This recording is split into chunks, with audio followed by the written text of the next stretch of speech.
अस्सलाम वालेकुम व्यूअर्स, मेरा नाम है अब्दुल गफ़ार और आप देख रहे हैं Abdul Gaffar Landa market YouTube official.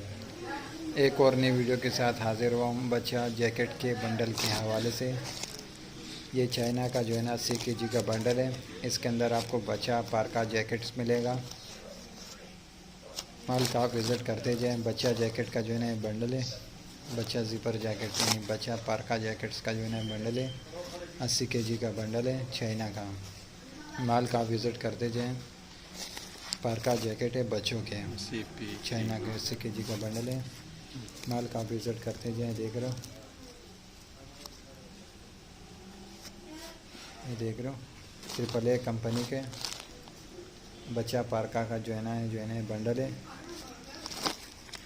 AAA company के माल का आप विज़िट करते जाएँ। देख रहे हो किस तरह साफ़ सुथरा माल है। इस तरह लाइनिंग वाले हैं। देख रहे हो जैकेट है CPK, इसके ऊपर लिखा हुआ भी है। AAA कंपनी के बच्चा जैकेट का जो है बंडल है।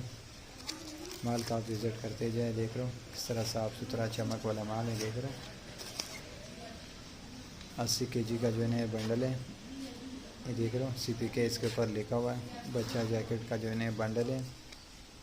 बच्चा जैकेट का जो है बंडल है 80 kg का चाइना का। माल का आप विज़िट करते जाएँ। ये देख रहे हो। अगले वीडियो के लिए इजाज़त दीजिए। अल्लाह हाफिज़। बच्चा जैकेट का जो है ना ये बंडल है CPK लिखा हुआ है। AAA कंपनी का है। देख रहे हो बेस्ट क्वालिटी बच्चा जैकेट पार्का जैकेट का जो है ना बंडल है CPK।